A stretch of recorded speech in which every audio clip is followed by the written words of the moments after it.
꼭 알아야 할 어제의 뉴스.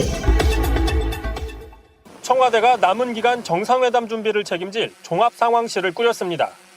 정상회담 업무를 담당한 청와대 비서관들과 통일부, 국방부 관계자 등이 참여합니다. 대북 특사단과 남북 실무회담에 참여한 윤건영 국정상황실장이 총괄을 맡았습니다.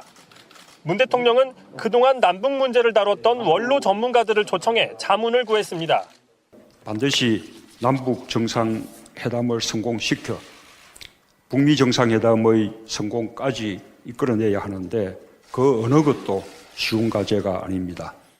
원로들은 남북 정상회담에서 종전선언이나 회담 정례화를 다뤄야 한다고 건의했고 서울과 평양에 대표부를 설치하자는 제안도 나왔습니다. 문 대통령은 북한과 미국이 회담에 성의를 보이고 있지만 여전히 간극이 존재한다며 이를 좁히는 게 과제라고 밝혔습니다. 어제 열린 북한 중앙보고대회입니다. 김정은 위원장 집권 6년의 성과를 자랑하는 자리입니다. 김 위원장은 집권 첫 해 최고인민회의에서 헌법서문에 핵 보유국을 명시했습니다. 지난해 말엔 핵무력 완성을 선언했습니다. 김 위원장은 핵 보유를 집권 기간 최대의 업적으로 과시해왔습니다. 그런데 어제 보고대회에선 핵이란 단어가 사라졌습니다. 자위적 국방력이나 전략국가 등 우회적인 표현만 썼습니다. 우리 적을 그 누구도 감히 넘볼 수 없는 세계적인 군사 대국으로 빛내어 주시고 전략국가의 지위에 당당히 올려 세우신 것은 최고인민회의에서도 비핵화든 핵무력 완성이든 핵이란 표현 자체가 언급되지 않았습니다. 과거와는 확실히 다른 모습입니다. 북한 입장에서 보면은 비핵화는 이제이기 때문에 미리 자기 카드를 내놓을 필요가 없다고 생각합니다. 또 핵무력 완성을 선언하는 것은 북한이 비핵화 의지가 없다는 잘못된 메시지를 줄 수 있기 때문에 북미 정상회담을 앞두고 미국이 비핵화에 대한 확실한 입장을 요구하고 있는 상황을 고려한 것이란 분석이 나옵니다. 파란색 양복과 넥타이를 맨 박원순 서울시장이 민주당 당사에 들어섭니다. 박원순 시장은 민주당원의 정체성을 재차 강조하며 서울시장 3선 도전을 공식 선언합니다. 박 시장은 촛불광장의 정신을 일상의 민주주의로 뿌리내리게 하겠다며 서울의 10년 혁명을 문재인 정부와 함께 완성하겠다고 밝혔습니다. 이제 문재인 정부와 함께입니다. 지난 6년의 서울시정의 경험과 실력으로 시민의 삶의 질을 확실히 높여갈 것입니다. 당내 경선 경쟁자인 박영선 의원과 우상호 의원은 박 시장을 향한 견제구를 날리며 뜨거운 경쟁의 서막을 알렸습니다. 저는 이 미세먼지 문제와 관련된 이런 실정, 이 부분은 반드시 좀 짚고 넘어갈 필요가 있겠다라고 생각합니다. 박원순 시장님이 우리 권리당원들 속에서는 별로 인기가 없구나 하는 것을 느꼈고 본인도 이것을 잘 아시기 때문에 당사에서 기자회견을 하시는 것으로. 자유한국당 김문수 전 지사는 현충원을 참배하며 공식 일정을 시작했고 바른미래당 안철수 인재영입 위원장은 아파트 주민들을 만나 일자리의 중요성을 강조했습니다. 오늘은 자유한국당 이야기로 시작을 해보도록 하겠습니다. 제주도 우리 원희룡 지사께서 탈당을 하셨네요. 예상된 수순이었지만 이후 한국당을 복당을 할 것이냐 말 것이냐에 대해서 선거 끝나면 바로 복당하고 그럴 생각은 없다. 조금 기다렸다 복당하겠다. 예, 지금 그렇게 말해야지. 그러면 이제 탈당했는데 곧 다른 당으로 입당할 겁니다. 할 수는 없는 거잖아요. 그럼 여기서 키워드는 바로네요. 그렇죠. 네. 그렇죠. 조금 있다 복당할 것이다. 또는 다른 당으로 입당할 것이다. 이렇게 되겠죠. 당선 당시에는 원희룡은 새누리당 소속이었는데 지금 현재 제주도에서 새누리당 이후에 지금 원희룡은 바른미래당으로. 예, 바른정당 소속이었다가 바른미래당 합쳐지고 나서 이번에 탈당을 한 거죠. 다시 탈당을 한 거죠. 예. 네. 그랬더니 이제 당연히 주위에서는 한국당으로 복당할 거냐라는 의심을 받게 됐는데 아니라고 손사래를 치고 있는 상황이고요. 근데 제주는 역사적으로 무소속 후보가 좀 우세했었던 지역이죠. 정치적 어떤 색깔이나 뭐 정책보다는 지역적 인간관계라고 부르는 뭐 제주도 토박이 말이 있잖아요. 괜당? 예, 그게 훨씬 더 강력한 영향을 미친다고 해서 무소속으로 당선되는 경우가 많이 있다고 하더라고요. 괜당이 정확하게 뭐예요? 이게 우리가 쓰는 말은 말은 이제 권당. 권리당원인가요? 네, 권당. 정당할 때 당자고요. 네. 권세할 때 권자예요. 그래서 권당이라고 해서 무리라는 뜻이죠. 혈연, 지연, 학연 따위를 일컫는 말이에요. 박풍을 이긴 제주 괜당의 힘, 뭐 이렇게 해가지고 노컷뉴스에서 2006년에 기사의 표제로도 나왔었는데요. 원래 발음은 그럼 권당이 맞는데 예. 제주도에서는 괜당이라고 부른다. 그렇죠. 이거죠. 사투리는 거죠. 근데 이게 괜당이라는 그 개념, 그 지역적 인간관계, 그러니까 촌락 단위의 관계에서 지금 이제 교통이 발전하면서 그 괜당의 개념이 훨씬 더 커졌다고 들었거든요. 그런데 그 괜당 안에서의 용어들이 좀 독특한 게 있더라고요. 이 4.3 사건을 다루는 가장 대표적인 소설 작품 중에 하나가 순이 삼촌이라는 게 있잖아요. 거기에 이제 삼촌이라는 말만 들으면 삼촌은 남성을 지칭하는 용어잖아요. 근데 그게 제주도에서는 남녀를 불문하고 가까운 사람들을 다 삼촌이라고 불렀대요. 그래서 저는 그 내용을 몰랐을 때는 순이 삼촌이라는 그 제목 자체가 뭐 예를 들어 박휘순이라든지 이렇게 끝자리가 이제 순자 돌림의 남자 삼촌에 대한 이야기일 거라고 생각했는데 읽어보니까 그게 아니더라고요. 그래서 그 제주도만이 가지고 있는 독특한 그런 문화들이 있는데 그런 문화적인 바탕 안에서 원희룡이 이제 여론조사를 돌려보니 민주당하고 1대1 구도만 되면 자신이 이길 수 있다는 거죠. 그래서 지금 분위기로는 자유한국당 간판을 내미는 건 자살행위인 거고 어쩌다가 지금 이렇게 쪼개지고 하다 보니 바른미래당 소속이 돼 있었는데 바른미래당은 지지율 자체가 사실 어떻게 선거에서 승리를 위한 목적으로 활용하기는 어렵잖아요. 그러니까 무소속이 최선의 카드인 거예요. 예를 들어서 자유한국당이 훨씬 더 큰 자원을 갖고 큰 지원을 해줄 수 있기 때문에 자유한국당으로 지금 당장 입당을 한다면 바른미래당에도 후보를 안 낼 수가 없잖아요. 괘씸해서라도. 그러면 바른미래당 소속으로 만약에 출마를 하게 되면 자유한국당에서도 안 낼 수가 없잖아요. 후보를. 그러니까 양쪽 다 출마 못하게 딱 막고 혼자서 민주당 후보와 1대1로 붙기 위해서는 무소속이 최선의 카드인 거죠. 그런데 원희룡의 어떤 과거를 보면 당 없이 정치를 한 적이 없기 때문에 이 선거가 끝나고 나면 뭐 바로 하지는 않겠지만 약간의 시간 여유를 가지고 또 이렇게 당적을 가질 수밖에 없겠죠. 네, 한 이틀 정도. 네. 아니 당선되면 아니 그러니까 이번에는 복당할 기회가 없을 거예요. 당선됐을 때 뭐 복당 뭐 하고 말고 이슈가 되는 거지. 뭐 떨어질 건데 뭐 그게 무슨 상관이겠어요. 지금 이제 원희룡 지사의 머릿속에서 그리는 행복한 상상인 거죠. 제도로서의 민주주의가 흔들리고 구타는 일은 이제 없습니다. 민주주의가 밥이고 밥이 민주주의가 되어야 합니다. 보통 이 섬 지역, 도서 지역, 제주도 섬이잖아요. 도서 지역에서는 정치라는 것이 지금 얘기한 것처럼 권당 문화예요. 끼리끼리 문화고요. 내 사람, 우리 사람 이 문화가 워낙 강해요. 도서 지역은. 저희 고향도 그렇고. 그래서 내부에서 똘똘 뭉치는 것도 있고 더욱이 4.3 때문에 또 그런 것도 있잖아요. 그렇죠. 대한민국에서 이제 좀 커다랗다고 하는 섬들은 다 그런 아픔들을 겪었거든요. 크고 작은. 예. 4.3과 비슷한 아픔들이 있어요. 저희 고향도 있었고요.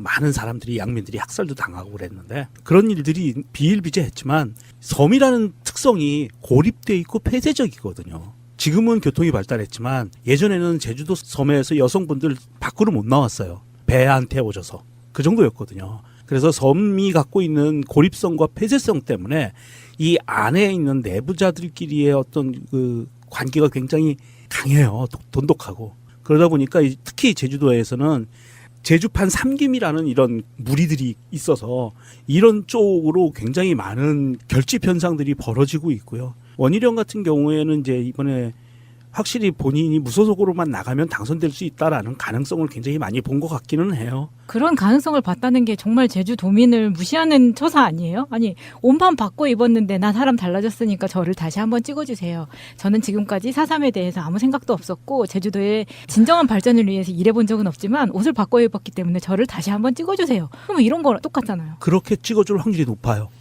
그런데 그 뭐 제주도에서 진짜로 피는 못 속인다고 이 원희룡 의원이 이제 신한국당에서 시작한 신한국당, 새누리당, 뭐 지금 현재 자유한국당 이 핏줄을 가지고 있잖아요.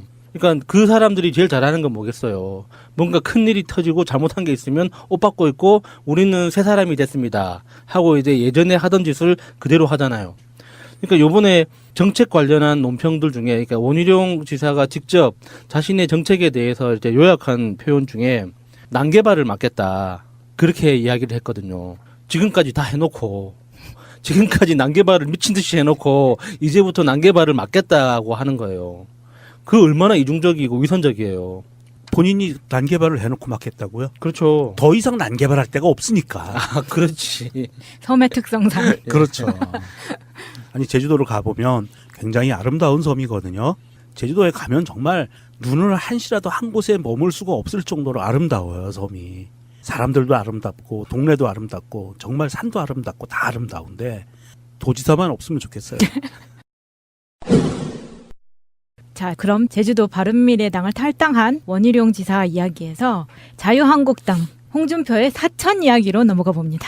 지금 6.13 지방선거의 서울시장은 김문수 전 경기도지사, 서울에 한 번도 살아보지 않은 김문수 전 지사를 추대를 했고요. 세종시장 후보로는 송하영 부대변인을 추대를 하면서 공천 잡음을 조기에 진화하기 위해서 서둘렀다라는 게 당의 설명이지만 그 과정이 우리가 다 봤죠?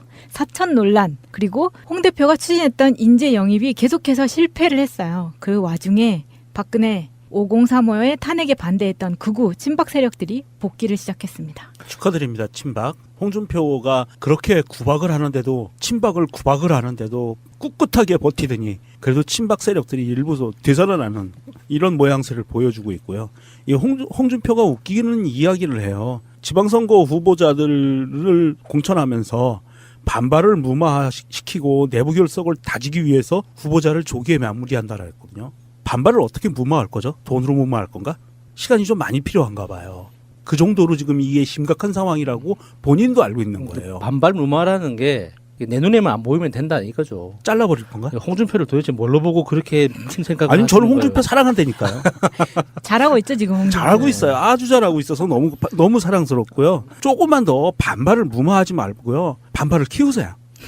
네, 그리고 우리가 김문수 전 지사에 대해서 너무 이제 무시하고 있거든요. 이 사람이 서울에 살아본 적도 없는 사람이 서울 시장으로 출마한다. 이게 말이 안 되거든요. 하지만 굉장히 무서운 과거가 있습니다. 이 사람 서울대 나왔어요. 아, 거기다 그러니까 학생운동도 했어요. 예. 노동운동도 했고요. 아, 그러네. 이 김문수 지사가 그러니까 전태일 열사가 돌아가시기 전에 썼던 일기장에 그런 내용이 있어요. 나에게 대학생 친구가 있었더라면. 아, 맞아요. 그러니까 나한테 이 법전을 읽을 수 있는 이 한자를 법전에 있는 어려운 한자를 설명해 줄 수 있는 대학생 친구가 있었더라면 내가 내 동지들을 훨씬 더 잘 규합할 수 있었을 텐데 하는 그런 그 한탄의 이야기가 있거든요. 그래서 그 전태일 열사의 일기가 이제 대학생들한테 이제 그 소문이 난 다음에 뭐 그 당시 대학생이었던 이재호, 뭐 김문수 이런 사람들이 이소선 어머니한테 찾아와서 내가 그 전태일의 친구가 되겠다고 해서 노동운동을 시작했던 거예요. 그 당시에. 그래서 이소선 어머니가 김문수에 대한 이야기를 굉장히 많이 하셨거든요. 안타깝지만 그 당시에는 똑똑했다고. 그러니까 이게 정치를 하면서 점점 더 이상해지는 모습을 보니까 너무 안타깝긴 했지만 그 당시에는 똑똑했다고 했어요. 그 똑똑했던 그 시절에 서울대 학생이었단 말이에요. 서울을 안 살아본 서울에 건 아니네. 살았어. 그래서 나중에 정치를 할 때는 뭐 부천시 지역구가 부천시였고 경기도지사를 하면서 뭐 서울 경계 안에서 뭐 거주한 적은 없지만 대한민국은 거주 이전의 자유가 명확하게 있는 곳으로서 그 서울로 이제 주소 이전하고 출마할 수 있는 거죠. 그래서 지금 이제 아무리 뇌가 푸딩처럼 이제 말랑말랑해졌다고 해도 살아있는 생명체니까 최소한의 이제 존중은 한다는 측면에서 서울에서 살지도 않는 사람이라는 표현은 좀 틀린 부분이 있다. 정정해야겠네요. 예. 살아본 적은 예. 있네요. 예.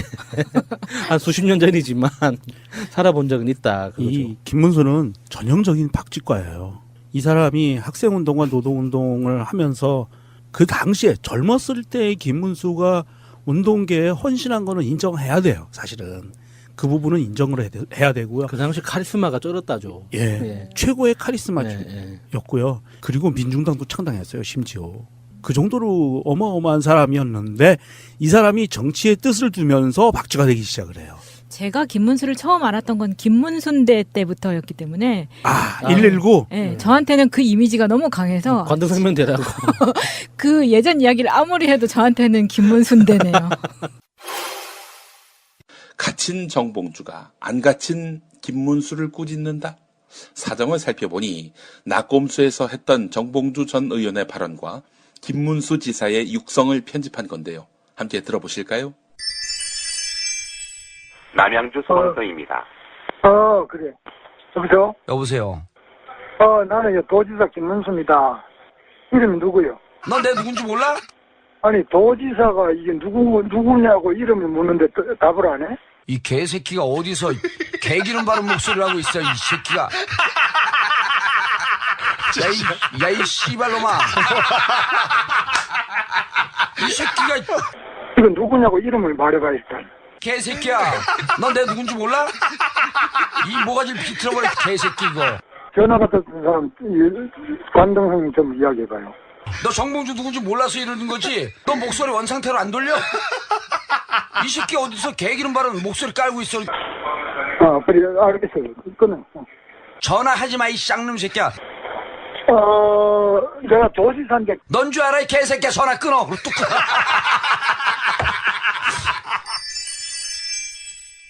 물론 이 편집본 저희가 만든 것은 아닙니다. 그러나 정봉주 헌정 작품으로 알겠습니다.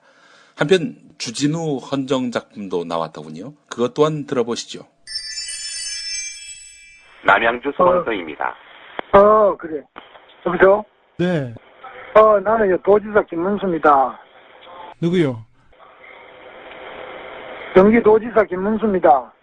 이렇게 말하면 안 되는데, 이거. 우리 남양주 소방서 맞아요? 모르겠어요. 이름이 누구요? 정말 난. 내가 도지사인데 그 이름이 누구요? 지금 전화 받은 사람.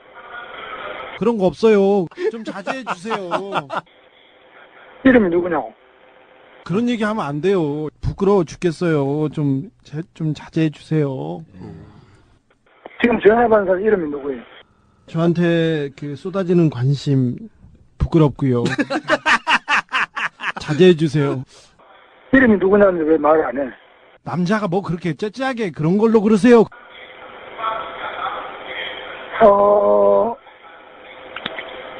아니 지금 내가 도지사라는데 지금 그게 안 들려요?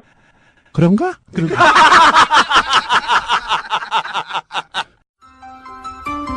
새가 날아든다는 여러분들의 하트를 먹고 삽니다.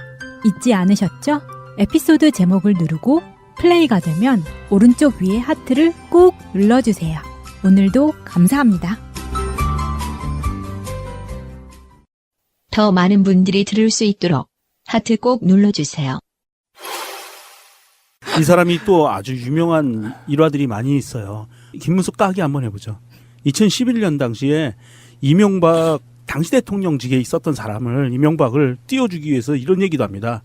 이승만, 박정희, 세종대왕, 정조대왕 다 합쳐도 이명박만 못하다. 이런 개쓰레기 같은 발언들을 하는 사람이 이 김문수예요. 그래놓고 왜 구속 당하는 날 안 왔죠? 정말 박쥐 같네요.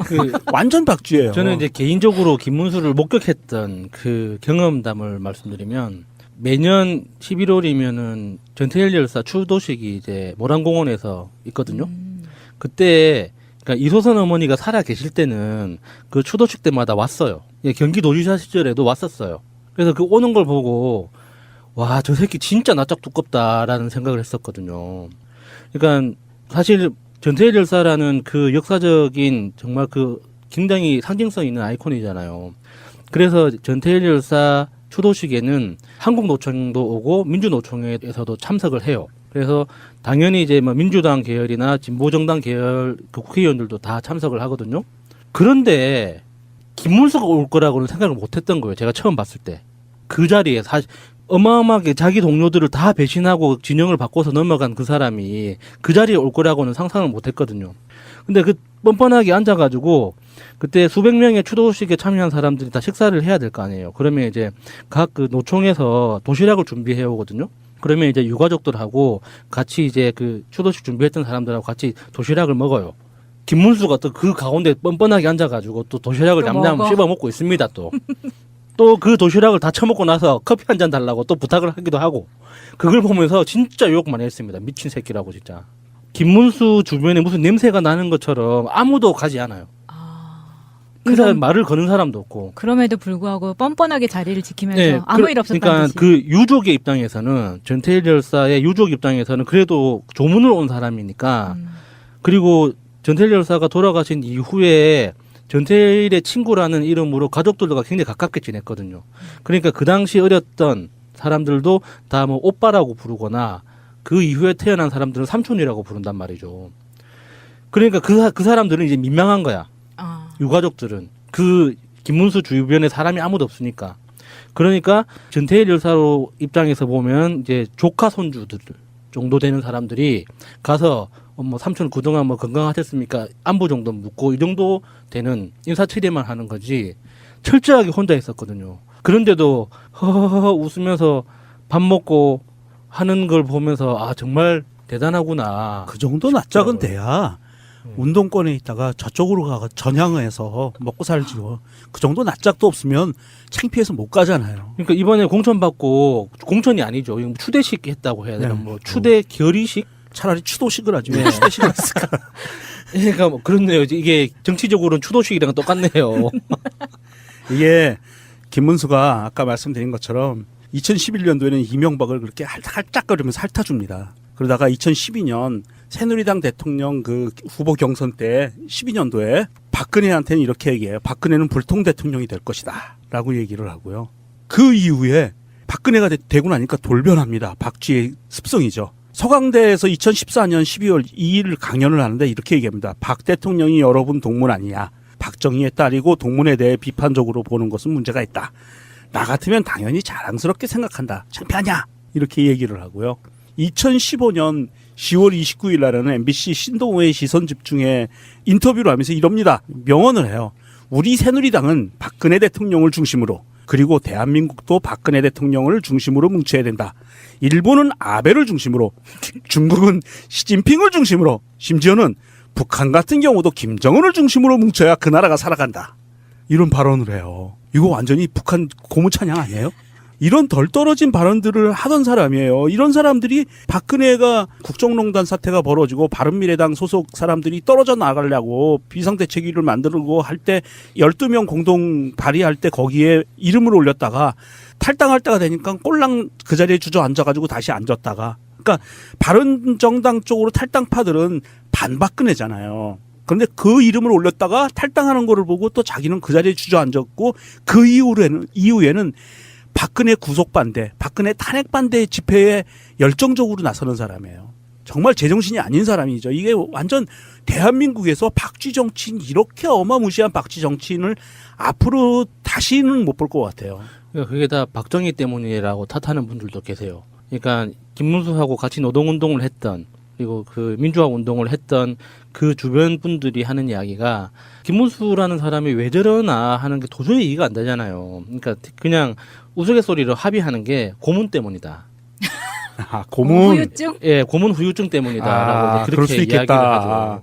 그러니까 그 체포돼 가지고 고초를 겪고 난 전후가 너무 달라져 버리니까 사람들이 다 그렇게 생각할 수밖에 없는 거죠. 예. 원래는 김문수를 까는 게 아니라 홍준표를 깔려고 했던 방송이었는데 오늘 김문수 목격담은 진짜 가서 보지 않고서는 모르는 그런 이야기였네요. 멀리서 보면은 냄새가 나는 것 같아요. 어쨌든 홍준표가 우리 사랑하는 홍준표가 천하의 인재를 찾겠다고 하고 정말 좋은 인재를 많이 찾았어요. 그래서 역시 사랑받을 만하다 홍준표는. 원기옥 많이 모았죠. 그 리스트 중에서 거절하신 분들이 지금 되게 가슴을 쓸어내리고 있을 것 같은데 불러드릴게요. 서울시장 거론됐지만 불출마 선언한 사람 홍정욱, 오세훈, 이석연, 김병준. 부산시장에서는 장제국 동서대 총장 그렇지만 되지 않았고 결국 서병수 현재 부산시장을 다시 공천을 했고요. 경남지사에도 안대희 전 대법관 올렸지만 출마를 거절했고요. 그리고 굳이 나가겠다고 하는 안상수 창원시장을 배제하고 경남시장에 조진래를 꽂아주시고요. 그러니까 조진래라는 이름이 재밌더라고요. 생각하면 할수록 억양만 바꿔도 이상해져. 조진래. 조진래. 조진래인데 조진래 이러면 느낌이 이상해져. 조졌네, 고진감네, 뭐 이런 건데 정말 고맙죠 홍준표에게. 네. 이런 기라성 같은 사람들, 사실은 이 지금 그 거절했다고 하는 사람들, 후보자로 인재 영입을 하려고 하다가 거절했다는 사람들은 사실은 일정한 지분들이 있는 사람들이에요. 선거에 나오면은요 일정한 득표율을 기본적으로 보장할 수 있는 사람들이에요. 저쪽 진영에서는. 그런 사람들이 정말 처절하게 고개를 절레절레 흔들면서 거절해야만 했던 이유는 딱 한 가지거든요. 홍준표 보기 싫어서. 그래서 저는 홍준표를 사랑해요. 네, 홍준표 대표 잘 하고 계시고요. 계속 컵발질 부탁드리고요. 네, 홍준표와 더불어서 재밌었던 김문수 서울시장 후보 이야기 잘 들었고요. 다음으로 넘어가겠습니다. 예, 여러분 혹시 여론조사를 보셨습니까? 여러분들이 지금 서울, 광주만 주목하고 계실지 모르겠는데 여론조사가 엄청난 지역이 하나 있습니다. 바로 인천입니다. 최근에 리얼미터 여론조사를 한번 읽어드릴게요. 김교웅 후보 51.3, 유정복 후보 21.7, 박남춘 후보 49.8, 유정복 후보 22.9, 그리고 민주당 인천시장 후보 적합도 박남춘 24.2, 김교흥 24.1. 이런 지역이 있습니다. 여러분들 상대적으로 관심이 아직은 좀 덜하신 것 같지만 굉장히 복잡하고 상징성이 있고 그런 지역 중에 하나가 인천이 아닌가 생각이 드는데요. 자, 인천시장 예비후보 김교웅 전 인천 정무부시장님 나오셨습니다. 어서 오십시오. 예, 안녕하세요. 김교웅입니다. 예. 야, 이런 걸 피가 말린다고 하잖아요. 예. 그러니까 지금 현역 의원이신 박남춘 의원, 그리고 네. 인천 정무부시장을 지내셨고 국회 사무총장을 예. 지내신 김교웅 후보, 그리고 또 이제 홍미영 전 부평구청장도 있고요. 네. 이렇게 박빙이면은 정말 속된 표현으로 살 떨리시겠어요. 다들 훌륭한 분들이거든요, 두 분 다. 그래서 저희가 열심히 경선에 임하고 있는데요. 우리 당원분들과 우리 인천 시민들의 평가가 있으리라고 생각합니다. 저희가 15, 16, 17일 날 경선이 있습니다. 4월 15일, 16일, 17일. 네네.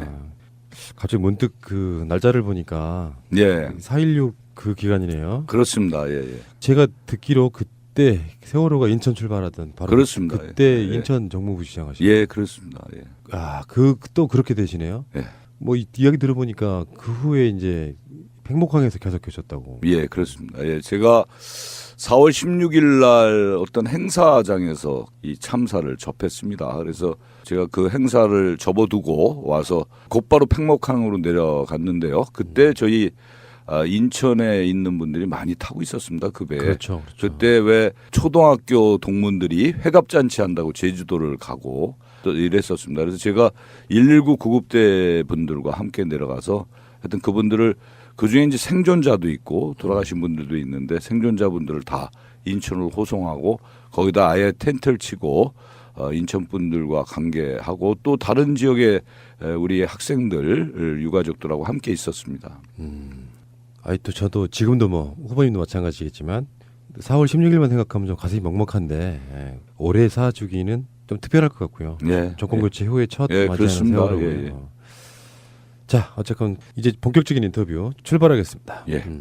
김교웅 전 국회 사무총장님, 전 정무부시장님, 아직까지 제가 보기엔 이력이 화려하신 것 같은데 일단은 인천 거의 토백이 분위기세요. 인천대 거의 인천에서 학교를 나오고 인천에서 우리 아이들도 다 교육을 시키고 인천에서 한 지가 꽤 오래됐습니다. 제 고향은 이제 경기도 여주고요. 예. 우리도 한번 다룬 적이 있는데요. 그 선인재단. 예, 그렇습니다. 예. 거기에 사학비리. 예. 그러면서 이제 학원 민주화투쟁 하셔서 예. 인천항쟁, 5.3 인천항쟁 주도하다가 구속되셨다고 그러시고 예. 이렇게 특이하신 게요. 지금 정치 마케팅 전문회사 창업하셔가지고 나중에 정치 컨설턴트 1세대세요. 예, 예. 그 라디오라든지 신문이라든지 그 당시만 해도 정표는 없었을 테니까. 네. 그런데 나가셔가지고 정치 분석해주고 하는 그런 일 하셨어요? 그러니까 이제 제가 정치 마케팅 연구소를 한 것은 좀 더 이제 정치가 돈 안 쓰는 선거 이걸 이제 지향하고자 좀 과학적인 선거가 앞으로 필요하다. 이런 부분들 속에서 이제 제가 시작을 했죠. 왜 정치도 좀 신선하고 좀 체계적이고 과학적이고 이렇게 이제 이 국민들에게 접근하는 게 좋지 않겠는가. 이래서 시작을 했습니다. 그래서 그때는 저희가 이제 언론에 기고도 하고 또 컨설팅도 해주고 이런 일을 했습니다. 본인은 지금 어떻게? 제 일은 제가 잘 못하겠더라고요.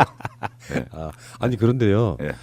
실제로 인지도가 제가 봤을 때 박남춘 의원이 조금 더 높아 보여요. 네, 좀 높습니다. 근데 네. 지지도가 이렇게 박빙인 경우라면 네. 본인 컨설팅 잘하신 거죠. 이거 김대중 총재 제안으로 정치에 입문하셨다 뭐 이런 얘기도 들었고요. 그래서 2004년에 17대 총선에서 인천 서구 강화 쪽이 그 좀 보수적 세가 좀 강한 곳이죠. 그렇습니다. 이제 원도심이 많거든요. 예, 예. 그때 2004년에 당선되셨는데 네. 그 이후에 국회에 들어가시기가 좀 힘들었죠. 그렇습니다. 예, 내리 낙선을 하게 됩니다. 예. 3번이나 예, 예. 총선에서 낙선. 그렇습니다. 예. 아 이거 안타깝습니다. 예.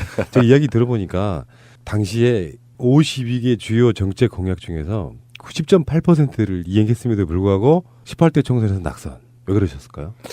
이제 18대 총선은 아무래도 이제 전국적으로 저희가 굉장히 정치적 지형이 안 좋을 때예요. 그래서 그때 낙선을 했고, 그렇죠, 그렇죠. 그 다음에 이제 19대, 20대 내리 낙선을 하는데 그때는 뭐 저의 부족함도 있었고요. 정말 중요했던 부분은 저 상대가 박근혜 전 대통령 그 비서실장 출신입니다.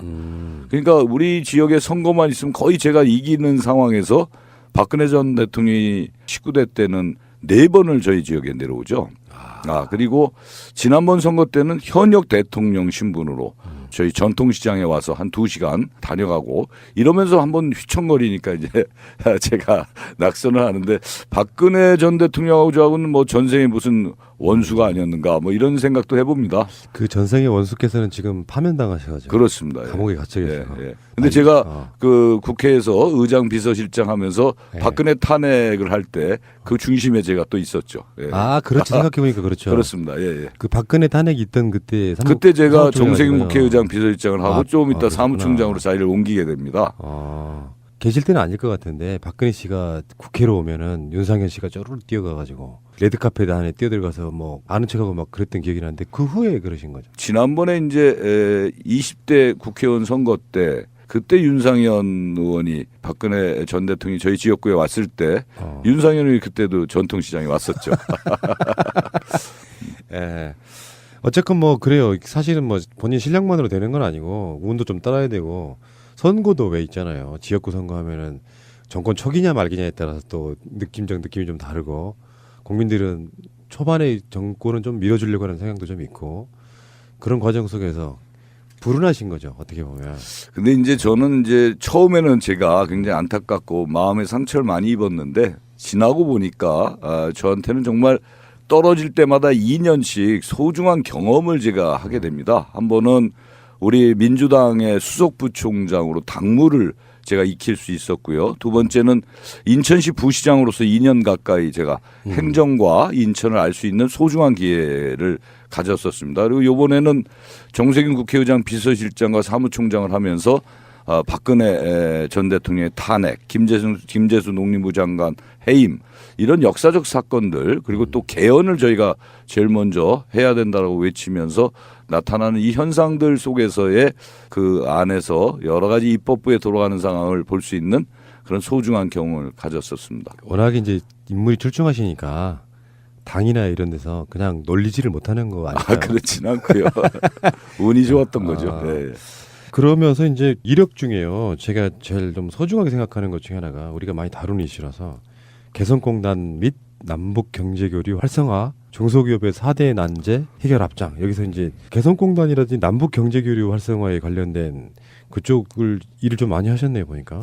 예, 그래서 제가 이제 국회의원 되기 전에 중소기업 연구원장을 했습니다. 그래서 그때 처음 개성공단이 시작될 때인데요. 그 저희가 연구 용역을 받아서 저희 연구위원들 2분을 모시고 제가 개성시에 갔죠. 그래서 개성시에서 찝차 하나 내줘서 제가 그쪽 개성공단 주변을 돌아다닌 기억이 있는데요. 그때는 뭐 깃발만 꼽혀 있고 완전히 이제 그냥 대지 위에 섰는데 그래서 저희가 중소기업연구원에서 처음으로 이 개성공단의 기초가 될 만한 부분들의 연구 용역을 했던 거죠. 그래서 그 뒤에 제가 국회의원이 돼서 산업자원위원회에서 활동하면서 개성공단 의원 포럼을 제가 만들어서 제가 개성에만 7번을 왔다 갔다 했습니다. 정말 이쪽에 노력 많이 하셨네요. 이런 표현 쓰잖아요. 소중한 자원이신데 국회로 들어가시면 좋겠구만요. 그리고 뭐 여러 가지 이제 뭐 정치인들이 이력이 살아온 세월이 있으면은 이런 이력 저런 이력 정말 많이 있는데 다 이렇게 다루기에는 좀 시간적이고요. 저도 궁금한 것 중에 하나가 국회 사무총장의 이력. 이거는 또 다른 형태의 경험일 것 같아요. 예를 들면 국회의장 하는 것만큼이나 하기 힘든 자리잖아요. 생각해보면 자리가 하나밖에 없으니까. 그 의장님하고는 뭐 비교할 부분은 전혀 아니고요. 국회 사무총장은 이제 우리 국회의원들이 입법 활동을 하는 데 있어서 지원하는 자리입니다. 우리 국회 사무처에 공무원들이 있잖아요. 몇 분이나 혹시 계세요, 사무처가? 이제 우리 사무처의 공무원들만 한 1,400~500명 되고요. 또 진짜 정말요? 그리고 이제 국회에 이제 몇 개 기관이 있습니다. 국회 도서관, 입법조사처, 또 예산정책처 이렇게 해서 한 2,000여 명이 있고, 그리고 이제 보좌관들, 국회의원 보좌관들도 사실은 국회 사무처에서 지원을 하는 겁니다. 그래서 약 한 5,000명 가까운 인원들이 국회 사무처 소속으로 있습니다. 이야, 국회 사무처라는 게 저는 그냥 한 뭐 몇십 명 정도 있는 조직인 줄 알았더니 그게 아니군요. 예, 그렇지 않습니다. 예. 그게 장관급이라면서요? 예, 그렇습니다. 예. 장관급이요? 예, 입법부에는 이제 장관급은 국회 사무총장 한 사람이죠. 야, 대단한 자리에 계셨네요. 그렇지 않습니다. 그때 그 사무총장 하실 때 트럼프 대통령 트럼프 대통령이 그때 오셨죠. 그래서 국회 이 본회의장에서 연설을 했는데 사실 그때 저희가 뭐 초단위로 다 준비를 했습니다. 이 경호 문제, 의전 문제, 동선을 어떻게 갈 것이냐. 또 미국의 경호는 되게 세거든요. 그래서 미국의 경호원들하고 수시로 만나고 이 협의도 하고 이렇게 했는데 사실은 제가 국회 사무총장 간 지 며칠 안 있어서 그게 진행이 됐어요. 그래서 제가 굉장히 긴장을 하고 했는데 아주 잘 됐습니다. 그래서 나중에 트럼프 대통령이 끝나고는 보통 그냥 가는데 다시 국회의장 접견실로 멜라니 여사하고 와서 정세균 국회의장님하고 저하고만 불러가지고 정말 오늘 감사했다. 너무 좋았다. 이런 표현을 쓰고 가셨습니다. 그렇군요. 네. 정말 살아온 세월만큼 굉장히 여러 가지 경험들을 갖고 계신 것 같은데 그러면 경력상으로만 마지막 질문 드려보면 인천 정무부시장은 송영길 시장 때. 네, 송영길 시장 때. 예. 또 정무부시장은 또 뭐 하는 자리입니까? 정무부시장은 말 그대로 이제 정무적 기능을 하는 거죠. 물론 이제 저희 때는 정무부시장 산하에 이제 소통기획관실도 있고 또 대변인실부터 해서 몇 개 부서를 뒀죠. 그래서 실제로 이 시민들하고의 소통 또 대변인실을 통해서 홍보, 시민사회와의 협치 뭐 이런 것들을 해서 시와 시민들 간의 협치 속에서 이제 제대로 시를 운영하기 위한 그런 기능을 하는 겁니다. 그러니까 시장 밑에 행정부시장과 정무부시장이 있습니다. 행정부시장은 이제 행정적인 일을 하는 거죠. 예. 경험이 정말 많으시네요. 예. 알겠습니다. 잠시 후에 다시 오겠습니다. 인천 송고문 사건. 예. 이거 세상에 알린 주인공이라고.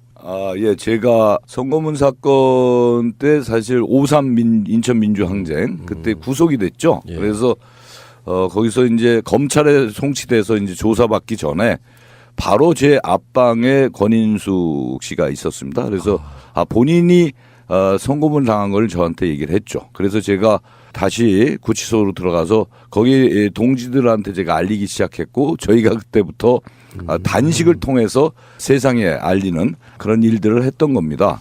그러면 알리신 주인공이 맞으시네요. 그 1987이라는 몇 분들이 있었어요. 그때 저희들은 안에서 단식을 통해서 알리고 그걸 가지고 또 밖에다 또 알린 분들이 있죠. 면회를 와가지고. 그러니까. 예. 그 1987이라는 영화에 대해서도 보면 그런 게 나오잖아요. 옥중에 계시는 분이 세상에 알리는. 비슷합니다. 그렇죠. 진짜 그때 비슷했습니다. 예.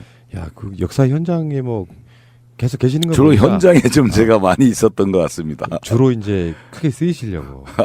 글쎄 말입니다.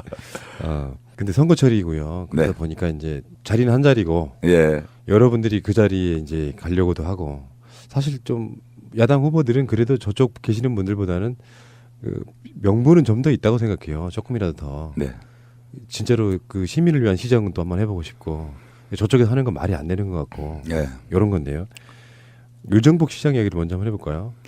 예, 그 유정복 시장은 지난번 4년 전에 힘 있는 시장이라고 하는 슬로건을 걸고 나왔습니다. 그런데 그 힘을 가지고 4년 동안 인천시를 어떻게 변화시켰는지, 어떻게 발전시켰는지 저는 전혀 모르겠어요. 우리 인천이 전국의 시민들의 삶의 만족도 조사를 해보면 전국 17개 시도 중에서 17등 또는 2016년도만 16등 뭐 이렇게 거의 최하위권으로 가고 있거든요. 그리고 그 힘이라는 거의 뒷배경은 뭔가? 결국은 지금 감옥에 있는 박근혜 전 대통령을 얘기하는데 저는 유정복 시장이 일말의 양심이라도 있다라면 이번에 석고대죄하고 출마해서는 안 된다고 생각합니다. 그건 다시 재선을 도전한다는 자체는 우리 인천 시민에 대한 모욕이다. 저는 그렇게 얘기하고 있습니다. 힘없는 시장으로 이제 바꾸셔야겠죠. 그렇잖아요. 네. 대통령의 친박 측근인 중에 한 명이다라고 해서 출마했던 거고 원래 이분이 김포 출신이었죠. 원래 고향은 인천이고요. 이제 그 본인의 정치를 김포에 가서 했습니다. 근데 김포는 경기도고. 예, 그렇습니다. 근데 인천시장 출마하셨던 거고. 근데 친박 시장으로서 뭔가 시작을 하게 되면 인천시에 좋은 게 있어요? 글쎄 저는 굉장히 힘이 있어서 아마 시민들이 힘이 있어서 인천 발전이 있을 줄 알았는데 전혀 그렇지 않더라고요. 그러니까 그 힘의 유통기한이 끝나지 않았나 저는 그렇게 생각하고 있습니다. 그러니까 수도권 중에서도 네. 오히려 서울은 좀 전통적으로 민주세가 좀 강하죠. 예, 예. 인천은 상당히 중립적인 지역처럼 느껴지고. 인천은 약간 그동안에 보수성이 좀 강했죠. 보수색도 있지만. 예. 그러니까 뭐 이제 접경 지역에 가까운 곳은 좀 상당히 보수적이고 아까 그렇습니다. 뭐 당선되신 바로 그런 예, 곳이요. 예. 그리고 서울이나 이런 쪽에 가까운 곳은 조금 더 좀 진보적인 느낌이 있고. 그렇습니다. 예. 그러니까 홍미영 구청장도 부평이면 서울에 가까운 서울에 가까운 데 있죠. 예. 그런 인천, 경기도도 이제 뭐 십수년 만에 탈환이 되느냐 안 되느냐 이런 문제도 있는데, 그러니까 서울, 인천, 경기를 여당이 지금 석권을 하게 되면 네네. 대통령한테는 굉장히 힘이 실릴 거라는 생각이 들어요. 네. 근데 이제 얘기 들어보니까 박남춘 후보는 지금 일종의 이제 친노 친문 마케팅 하시는 거죠. 그렇습니다. 예. 솔직한 소감이 어떠세요? 글쎄요, 뭐 저는 뭐 그분도 참 훌륭한 분인데 저는 실질적으로 제가 노무현 대통령께서 2002년도에 대선 나오셨을 때 그해 2월 달에 제가 이강철 선배하고 그분 세 사람이 여의도 외백에서 만났어요. 점심 때. 그때는 노무현 대통령께서 2%의 지지를 받으실 때예요. 거의 꼴찌 후보였죠. 근데 경선 때요. 예, 경선 국면인데 시작할 때입니다. 그때 시작. 그래서 그때 제가 뵙고 그리고 또 전에 50 청문회부터 해서 제가 노무현 대통령에 대한 관심도가 높았고 저분 정도면 진짜 대한민국의 가치관을 좀 정립시킬 수 있겠다라는 생각을 평소에 하고 있었는데 뵙게 된 거죠. 그래서 거기서 제가 도와드린다고 하고 그때 제가 민주당 인천시당의 사무처장을 할 때입니다. 그래서 그때부터 시작을 했죠. 근데 이게 이제 경선이 올라오면서 광주를 거쳐서 우리 인천이 굉장히 분수령이었어요. 그때 이인재 후보하고의 이제 아주 팽팽하게 올라왔는데 거기서 인천에서 노무현 대통령께서 압승을 하게 됩니다. 그래서 제가 하여간 나름대로 혼신의 노력을 다 한 거죠. 만약에 이인재 후보가 대통령 됐다라면 저는 정치 못했을 겁니다. 이미 찍혀 있어가지고. 그래서 그럼에도 불구하고 이제 이 청와대에서 근무를 하게 되면은 노무현 대통령님의 이름을 쓰고요. 말 없는 우리 당원들 동지들께서는 정말 열심히 하고 정의롭게 노무현 대통령과 함께했던 수많은 우리 동지들은 전혀 그런 게 없거든요. 그래서 이게 우리 당내에 친노와 친문이 아닌 사람이 어디 있겠습니까? 다 친노와 친문인데 이것을 굳이 표현을 하고 못하고 하면서 나타나는 문제, 이런 부분들은 좀 한 번쯤은 고민을 해야 할 부분이 아닌가, 저는 그렇게 생각합니다. 그리고 저는 노무현 대통령과 함께 만든 사람이거든요. 근데 노무현 대통령에게 혜택을 받은 사람이 친노가 된다 이러면 이거는 또 한 번쯤에 우리들을 고민하게 만드는 부분이라고 생각합니다. 그게 최근에 이제 논란이 좀 있긴 했죠. 그 경력을 어떻게 쓰느냐 이런 부분. 그렇습니다. 여론조사할 때 대표 경력을 어떻게 쓰느냐.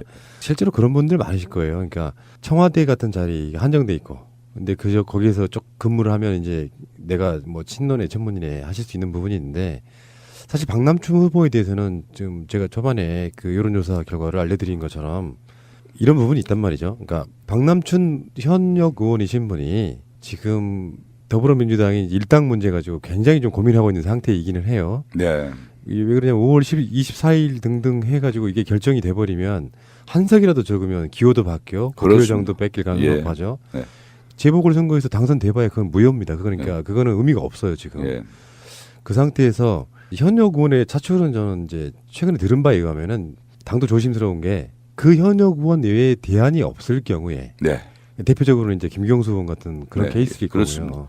김경수가 나가야만 이길 수 있다. 네. 그러면 현역 의원 버릴 만큼 가치가 있으니까 나가는 건데. 그렇습니다. 예. 지금 초반에 말씀드린 것처럼 엄청난 박빙이거든요. 네. 사실상 홍미영 구청장이 나와도 이기는 거죠. 아 그렇습니다. 예. 그만큼 저쪽에 인기는 떨어져 있고 지금 네. 여당의 인기는 높고. 예, 예. 이럴 때 김기용 후보께서는 이제 박남춘 후보에게 공격할 수 있는 포인트는 딱 그거 정도인데요. 그래서 제가 얘기를 하죠. 오늘도 이제 TV 토론회가 있었습니다. 근데 박남춘 의원은 이제 본인 아니면 경쟁력이 없다. 아무나 이 당 지지율이 높다고 해서 아무나 나와서 이 유종복 시장을 꺾을 수 있는 부분이 아니다 이렇게 주장을 하시더라고요. 그래서 제가 아무나라는 표현은 좀 그렇다. 그리고 현재까지 우리 인천시장 경선 가지고 한 10여 차례 여론조사를 했습니다. 근데 그때마다 전하 홍미영 후보가 거의 뭐 박남춘 의원과 큰 차이 없이 이제 거의 붙어서 이렇게 여론조사 결과가 나왔는데 저는 박남춘 의원도 굉장히 훌륭한 분입니다. 그리고 해수부 공무원 출신이고 그러면 우리가 역할 분담 속에서 인천이 항만이 있는 해양 도시인데 오히려 그런 분은 노무현 대통령 또 문재인 대통령 속에서 문재인 대통령의 이 개혁 정부를 성공시키는 일 그리고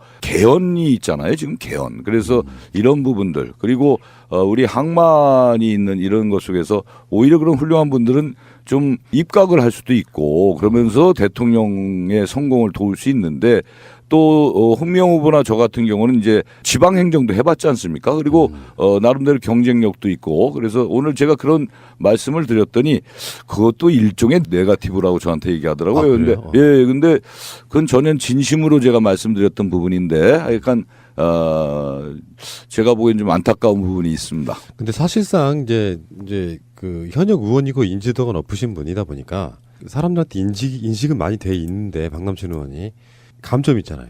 마이너스 10%가 있어요. 현역 감점. 네. 그럼 이 상태가 되면은 김기용 후보가 유리하다고 볼 수도 있지 않아요? 네, 뭐 여론조사의 추이를 보면 그런데요. 또 실제로 선거는 어떻게 나타날지 모르겠습니다. 근데 하여간 지금 현재 10여 차례 여론조사를 보면 뭐 그런 경우가 나올 수 있겠다고 생각합니다. 그러니까 더 애가 타시겠어요. 저는 애 타는 건 없고요. 아까도 제가 말씀드렸지만 저는 이번이나 언제나 좀 최선을 다하고 이 선거라는 게 본인만 잘한다고 해서 되는 부분이 아니고요. 유권자 또 우리 당원 동지 여러분들께서의 선택의 부분이기 때문에 저는 뭐 그 부분에 대해 조급하거나 이런 부분을 갖지 않고 최선의 노력을 다할 뿐입니다. 예. 여기서 이제 거기도 결선 투표가 있을 수 있잖아요. 네, 그렇습니다. 1차 선거에서 보면. 네. 근데 또 한 분이 더 계신단 말이에요. 홍미영 전 부평구청장. 예.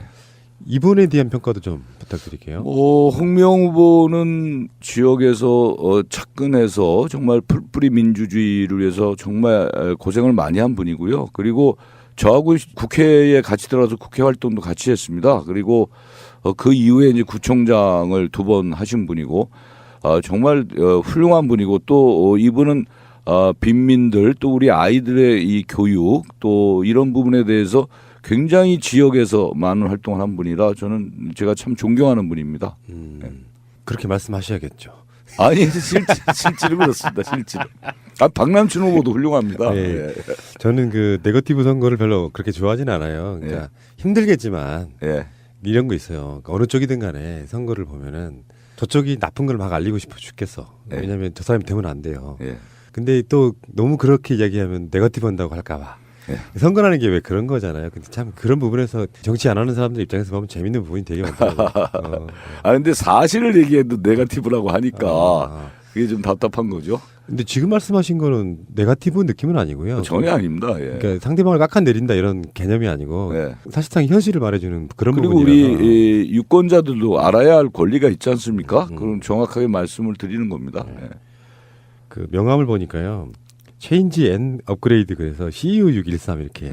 이거 누가 지으셨어요? 굉장히 나름대로 신선한데요. 예, 그건 이제 우리 시민들을 위해서 좀 신선감을 주기 위해서 했고요. 그 유종복에 대한 체인지, 우리 이제 정권 교체 인천에서 해야 된다. 인천이 그리고 업그레이드는 뭐냐면 인천이 이 소비 있지 않습니까? 인천 시민들이 인천에서 소비하는 것보다 서울 경기에서 소비하는 게 더 많아요. 그러니까 소비의 역외 유출이 많고 인천 시중은행에 예금을 한 게 인천에서 재투자되는 것보다는 서울로 올라오거든요. 그래서 인천은 어떻게 보면 서울에 좀 예속돼 있거나 이런 부분들이 너무 강합니다. 그래서 인천의 한 단계 업그레이드가 중요하다. 그런 뜻에서 제가 그렇게 줬습니다.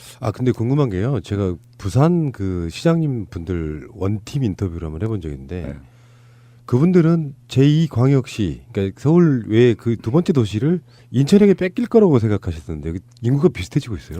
예, 이제 부산은 지금 350만이 조금 안 되는데요. 좀 이제 부산은 인구가 줄고 있고요. 우리 인천은 인구가 올라가고 있습니다. 지금 얼마쯤 돼요? 지금 300만이 좀 넘었거든요. 와, 그럼 얼마 차이 안 나네요. 그래서 우리는 조금만 있으면은 350만이 됩니다. 그렇기 때문에 아마 이제 인구수를 보면 이제 그렇게 보실 수 있고요. 또 앞으로 인천이 공항과 항만과 경제자유구역이 3개나 되거든요. 그래서 지정학적으로 아주 뛰어난 도시죠. 그래서 저는 지역의 선택과 집중 속에서 인천만을 위한 것이 아니라 대한민국을 선도할 수 있는 인천에 대한 집중적인 지원책도 필요하다. 왜 그러냐면 요즘은 국가와 국가 간의 경쟁이 아니라 도시와 도시 간의 경쟁이거든요. 그래서 우리 인천과 북경 상해 또 인천과 도쿄 교토 뭐 이런 식의 경쟁이 되니까 인천을 좀 더 선택적 집중 속에서의 지원을 해서 끌어올려줘서 대한민국을 선도할 수 있는 도시가 돼버리면 인천이 그런 먹거리를 만들어서 골고루 나눠주는 역할도 할 수 있다. 저는 그렇게 보고 있습니다. 그리고 남북관계가 좋아지면 또 북한으로 가는 배는 다 뭐 사실상 인천 그렇죠. 출발하는 지금 인천항이 있는데요. 그게 내항인데 내항에 이제 물동량이 많이 줄고 있어요. 그래서 인천 신항을 또 만들었거든요. 근데 이 내항과 북한의 남포항, 해주항 이런 쪽하고 연결해서 물동량을 계속 이동시킬 수가 있는 것이죠. 그리고 인천의 그 서해 바다가 앞으로 냉전의 바다가 아니라 평화의 바다로 해서 평화협력 특별지대라는 걸 만들게 된다면 아마 많은 변화가 있을 겁니다. 저도 인천에 가족, 친지들이 많이 사시는 참 그런 경우인데 인천 그러면요 느낌이 좋게 느껴지는 경우도 있고 그러니까 사실 서울에 사는 우리들 입장에서는 부산 가면은 좀 여행 가는 느낌도 나고 해운대 이렇게 떠오르는 게 좀 있단 말이죠. 인천은 뭐랄까 아직까지는 그 같은 수도권이라서 그런지 어떤 동경도 사실 별로 없는 편인 것 같고 특색도 별로 없게 느껴지는 부분이 사실 있거든요. 네. 후보님이 생각하시는 인천. 그래서 저는 제가 시장이 된다면 꼭 해야 할 게 인천의 원도심이 많거든요. 80%가 원도심이고 20%가 신도심인데 우리 대한민국의 세계의 문물이 들어온 관문이 우리 인천입니다. 맞죠. 그러니까 인천은 전국 최초가 70가지가 넘어요. 그러니까 고속도로, 경인고속도로부터 전국 최초의 공원, 그다음에 전국 최초의 우체국, 짜장면 뭐 이런 모든 것들이 다 인천이 최초거든요. 그래서 이러한 역사적인 전통을 제대로 살려서 스토리텔링을 하게 된다면 사람들이 찾아올 수 있는 도시가 되지 않겠습니까? 예전에 보면은 저희 또래만 하더라도 이 인천의 송도 유원지 여기는 굉장히 데이트 코스로 아주 좋았죠. 추억의 거리. 근데 이제 그런 것들이 많이 없어졌어요. 그래서 시의 행정을 하고 정치를 하는 분들이 이런 것에 조금 초점을 모아서 한다면 원도심도 많이 부흥될 것이고 또 이런 우리 인천에 많은 분들이 찾아오게 되고 더 중요한 것은 이 인천국제공항의 환승객이 하루에 수십만이 됩니다. 그분들이 인천을 찾아올 수 있게끔 그래서 그분들의 호주머니를 좀 열 수 있는 이런 게 돼야 앞으로 인천이 업그레이드가 되지 않을까 이렇게 보고 있습니다. 서울, 인천, 경기 중에 그 중에는 가장 작지만 사실은 광역으로만 보면 이제 부산에 육박하고 있는. 그렇습니다. 근데 느낌적 느낌은 서울의 위성도시 느낌이 아직까지도 있고. 분명히 있습니다. 예. 사실 이런 것도 있어요. 뭐 인천과 서울을 따로 분리하기보다는 양자가 같이 서로 잘 교류하는 형태가 돼야 되는데 너무 이렇게 서울 정석적인 걸로 지금까지 왔었다 이런 말씀하시는 거죠. 네, 예, 그렇습니다. 예. 그럼 그 인천에 가장 현안 중에 하나가 뭐예요? 시민들이 이것 좀 해달라고 막 인천의 현안은 이제 몇 가지가 있는데 가장 커다란 현안은 우선은 아까 말씀드렸던 이 구도심과 신도심의 양극화 현상이거든요. 신도시 위주로 그동안에 개발이 돼서 원도심이 굉장히 피폐화됐죠. 송도 등을 말씀하시는 거예요? 네, 송도, 청라국제도시, 영종국제도시 이 경제자유구역에 있는 이런 신도시가 있습니다. 그래서 국제도시는 원안대로 개발을 해서 우리 인천의 선도도시로 만들고 이 원도심 같은 경우는 아까 제가 말씀드린 이런 부분들을 해서 제가 도시재생청을 만들어 갖고 그걸 좀 제대로 재생을 해야 되겠다. 개발이 아닌 그 지역의 특성을 살려서 재생을 하는 것이 필요하다. 이런 말씀을 드리고요. 또 하나 중요한 거는 우리 수도권에 2,500만의 쓰레기가 어디로 가시는지 아십니까? 우리 인천에 옵니다. 인천 서구에 경서동에 올해로 26년째 수도권 쓰레기 매립지가 있습니다. 이게 원래 2016년도 12월 31일 날 종료하게 돼 있는데 대체 매립지를 뭐 정부나 서울시나 경기도나 인천시가 제대로 준비를 못해서 야 이건 정말 힘든 문제겠네요. 그래서 거기 있는 주민들이 근 30년 가까이 분진과 냄새와 이런 고통 속에서 건강권, 생활권, 환경권, 재산권까지 피해를 보면서 살고 있습니다. 그래서 저는 이 매립지가 이젠 종렬시키고 그동안에 고생한 주민들에게 친환경적으로 해서 돌려드리고 대체 매립지를 빨리 만들어야 되겠다 이런 생각을 하고 있습니다. 근데 그건 인천에는 안 되고. 인천에 그러니까 이제 이런 거죠. 원래 쓰레기는 발생지 처리의 원칙에 따라서 서울은 서울이 발생을 시켰으면 서울에서 대체 매립지 만들어야죠. 아 그러네요. 네, 그리고 경기도는 경기도. 우리도 집 안에서 보면 내 집 앞에 쓰레기를 남의 집 갖다 놓으면은 경범죄에 걸리는 거 아닙니까? 아마 그게 그 박정희 뭐 때부터 시작된 서울은 좀 깨끗하게 만들고 나머지는 뭐 기타 등등으로 봤던. 이제 지금 민주정부가 들어서서 이제 모든 그 그러네요. 국민들이 존중받는 사회가 돼야 된다 이렇게 생각하고 있습니다. 그러니까 아주 넓은 어떤 땅을 사람들이 안 살 만한 지역에 좀 살고 있더라도 적당한 보상을 해줘서 확보한 뒤에 서울에서 서울 쓰레기 처리하는 게 맞겠네요. 생각해보니까. 그렇습니다. 그리고 이런 게 있어요. 그 외국의 선진국들을 보면 쓰레기가 다 소각을 해요. 그래서 소각재만 나옵니다. 그럼 소각재를 고속도로 까는데 기층재료도 사용하고 일부 소각재는 묻기도 하고. 근데 우리는 다 거의 생매립을 합니다. 갖다가. 그러니까 이게 문제가 되는 거죠. 대기오염 때문에 그런 거 아닌가요? 그거는? 물론 대기오염도 있지만 이 소각로에 소각을 하면 우선 소각하는 비용이 비쌉니다. 3배 가까이 비싸고요. 또 하나는 지금 좀 전에 말씀드린 이제 뭐 다이옥신 부분이 있다고 하는데 요즘 기술이 많이 좋아져서 이거 안 해도 되는데 이 소각을 해도 되는데 이거를 굳이 서울에 소각장이 4개가 있거든요. 근데 소각장이 100% 가동을 못해요. 주민들 반대 때문에. 그러면 서울 시민들은 쓰레기 소각하면서 건강공원에 안 좋다고 하면서 인천 지역에는 생매립해도 되는 건지. 그러면은 새롭게 뽑히는 서울시장님하고 네. 이제 혹시 시장님이 되시면 그런 부분을 협의하면 그게 처리할 수 있는 거예요? 아니면은 정부가 나서줘야 됩니까? 정부와 서울과 경기도가 함께 해야죠. 왜냐하면 수도권 쓰레기 매립지의 소유가 환경부가 약 30% 갖고 있고요. 서울이 70% 그 땅을 또 경기도가 일부 갖고 있어요. 그래서 같이 이 협의가 돼야 됩니다. 굉장히 어려운 문제고 또 사실은 지방선거에 나오는 시장님들도 해결 의지를 갖고 해결을 해야 되겠네요. 저는 이거 분명히 해결해야 된다고 생각합니다. 서울 시민으로서 죄송하게 생각합니다. 예. 자, 재밌네요. 인천 이야기만 들어도 굉장히 재밌네요. 사실 제 아까 그 말씀드린 친척과 친지분들이 인천에 여기저기 제 기억나는 것만 한 서너 분 되는데 신도시 쪽에 사는 아파트 사는 친척 빼고는 보통 오래 사신 분들이에요. 몇십 년씩 이상 사신 분들인데 어쩌다 한 번씩 가면 갈 때마다 똑같아요. 바뀐 게 하나도 없습니다.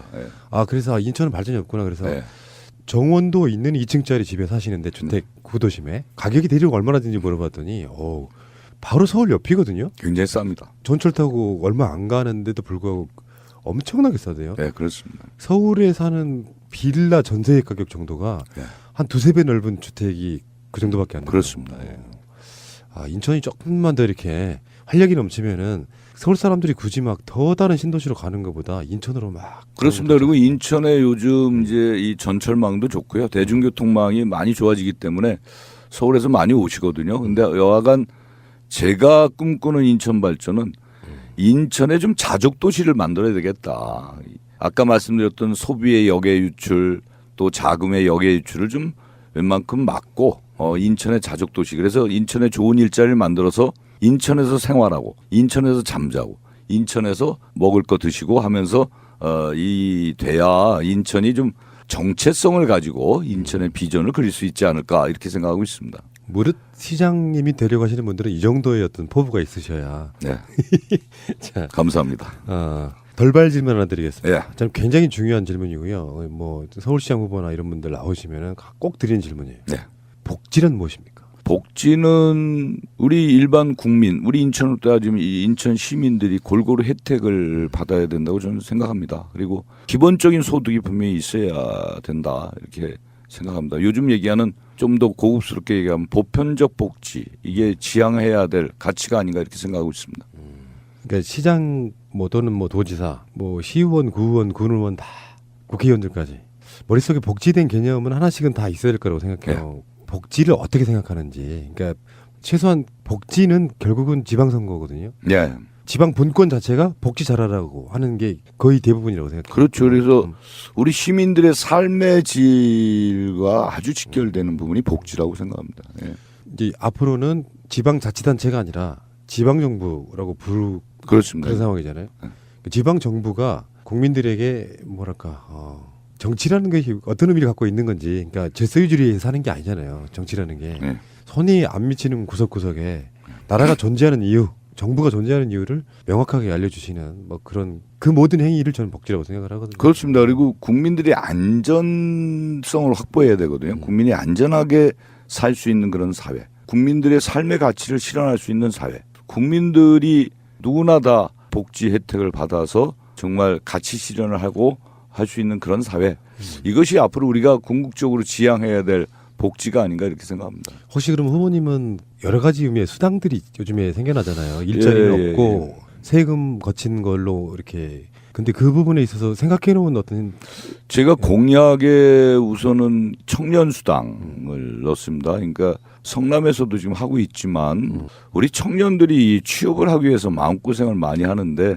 25세에 저희가 준비하는 청년들에게 청년 수당을 1년에 2개 분기로 나눠서 상반기에 50만 원, 하반기에 50만 원 이렇게 이제 했고요. 그다음에 제가 이제 송영기 시장하고 이제 시에 있을 때 그때 저희가 출산 장려 수당을 줬어요. 그때 첫째 아이 낳으면 100만 원, 둘째 아이 낳으면 200만 원, 셋째 아이 낳으면 300만 원.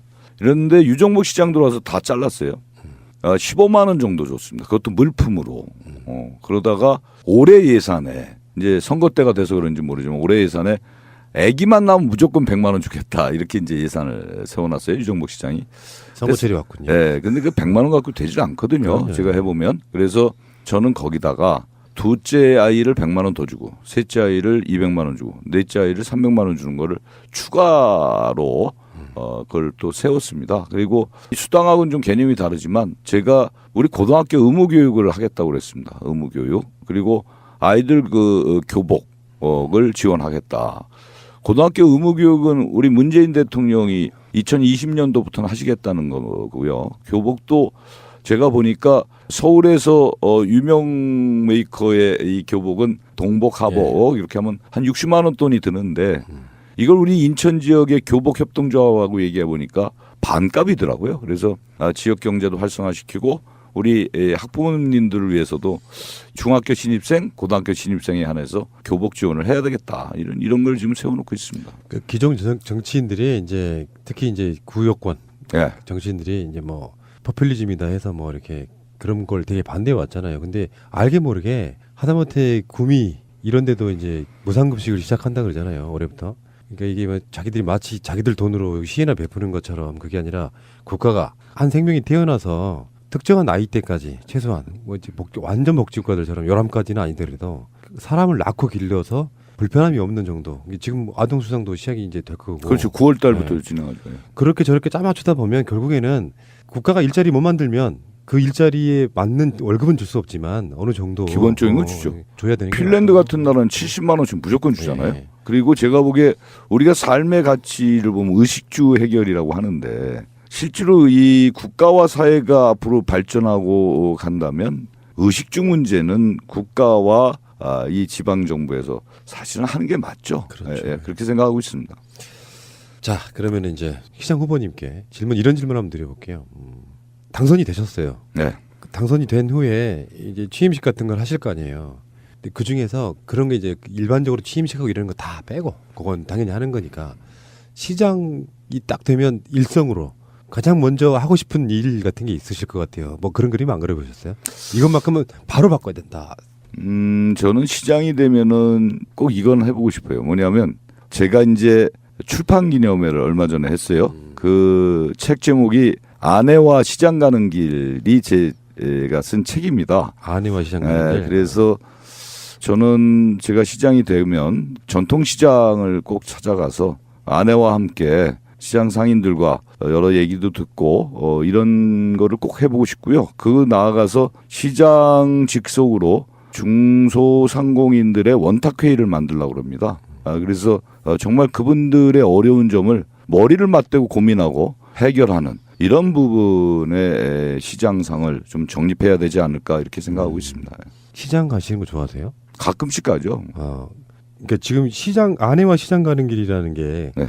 이제 사모님 부인하고 네. 가끔 손잡고 시장 가보신 적 있으세요? 네, 몇 번 있습니다. 네. 몇 분밖에 없으시네. 네. 실제로 지자체에 나가셨거나 지금 하고 계시는 분들 중에 가장 많은 고민과 시간을 투자하는 것 중에 하나가 정말 전통시장, 재래시장 이렇게 현대화 사업하는데 어쩌면 그렇게 전국적으로 다 똑같아요. 현대화 사업하는 거 지붕 씌우는 거 하나.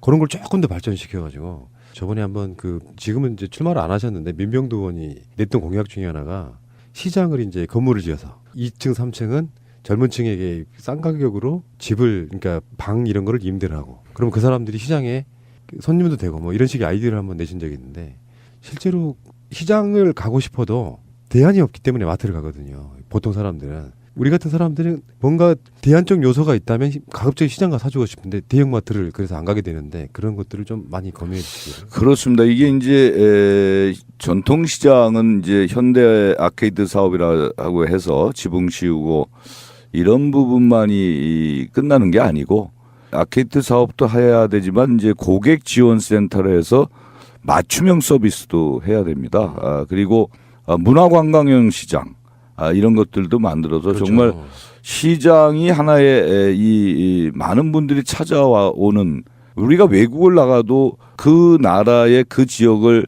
보기 위해서 꼭 벼룩시장이나 시장을 가거든요. 그런 데를 가면 그 나라의 전통과 풍습을 알 수가 있습니다. 그래서 그런 부분으로 바꿔야 되고 또 하나는 시장이 마트보다 훨씬 물건이 좋고 가격이 싼 경우가 많이 있습니다.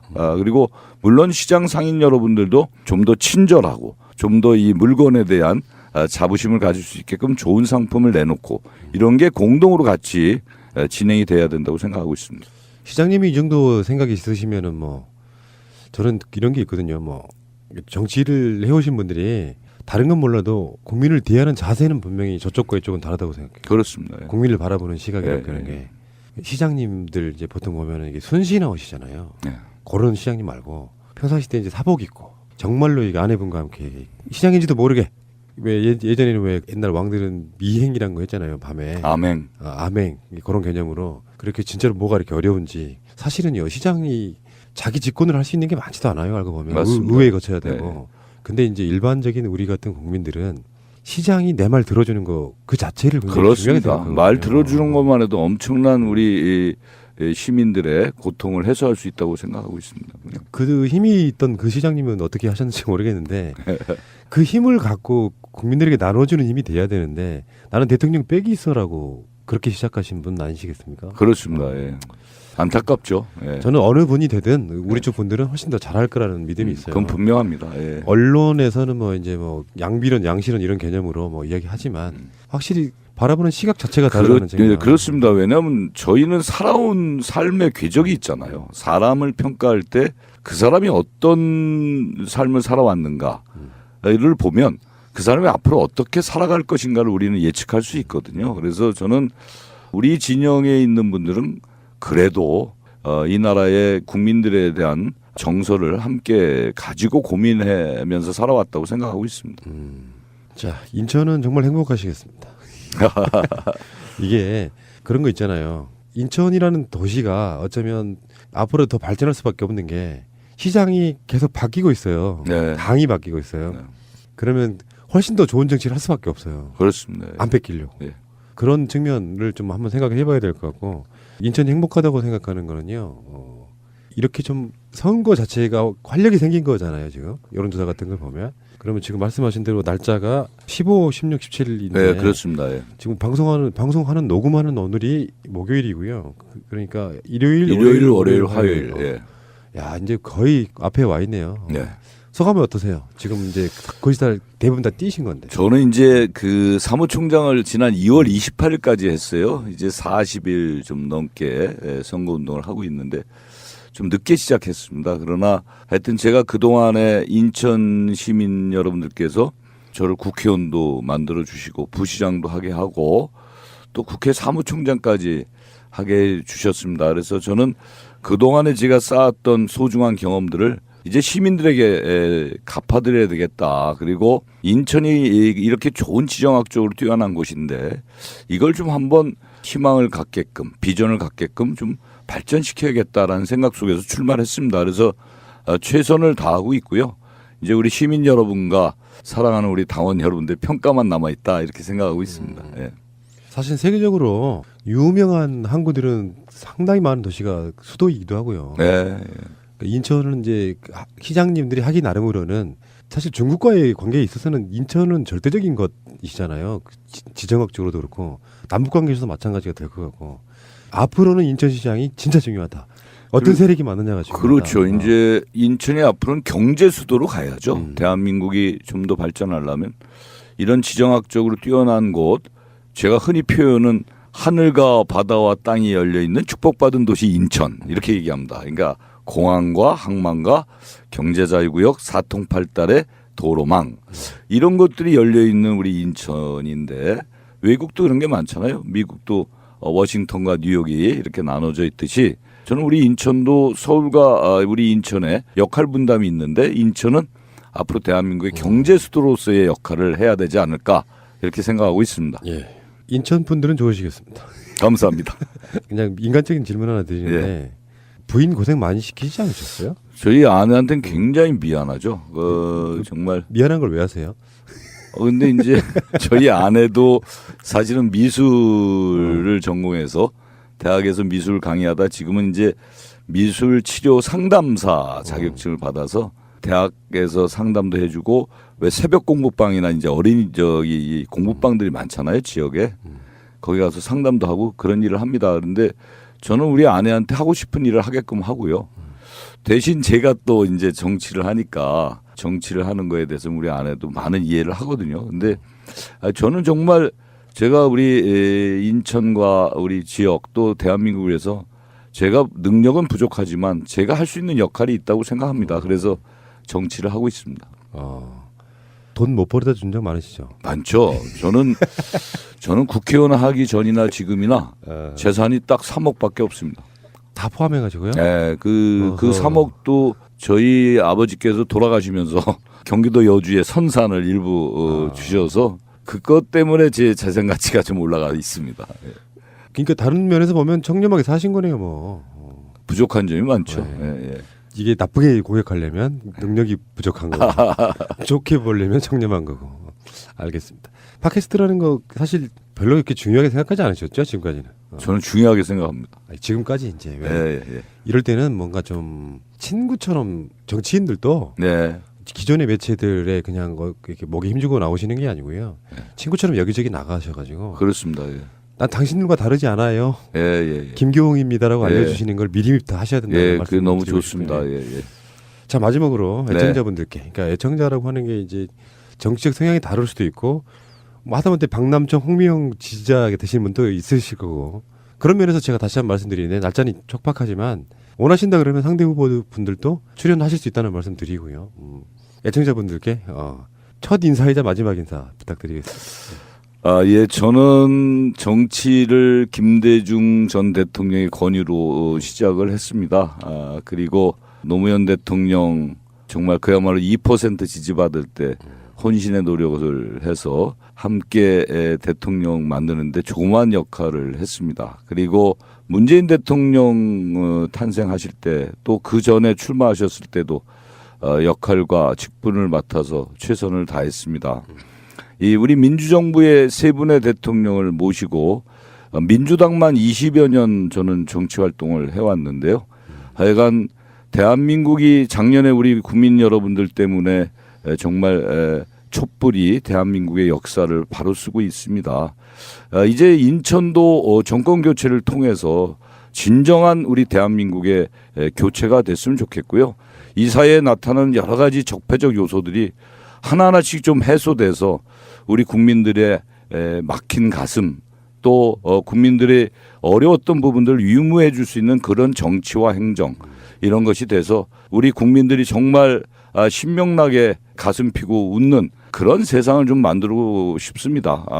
이번 6.13 지방선거가 국민들께서 그러한 부분들, 우리 인천 시민들께서 그러한 부분들을 실현해 주는 장이라고 저는 생각합니다. 열심히 하겠습니다. 그래서 우리 인천시가 대한민국을 선도할 수 있는 그런 경제 수도, 그런 또 경쟁력 있는 도시로 또 우리 사람들이 좀 존중받는 그런 인천을 만들기 위해서 최선의 노력을 다하겠습니다. 예. 인천의 정권교체란 말. 저번에 부산 내려갔을 때는 부산의 정권교체라고 하시더라고요. 네. 이렇게 지역에서 정권교체를 이루어내야 진정한 정권교체다. 예. 좋은 말씀 감사드리고요. 네. 남은 시간 열심히 더 화이팅 하시고 네. 좋은 결과 있으시기 바라겠습니다. 네, 감사합니다. 예. 화이팅입니다.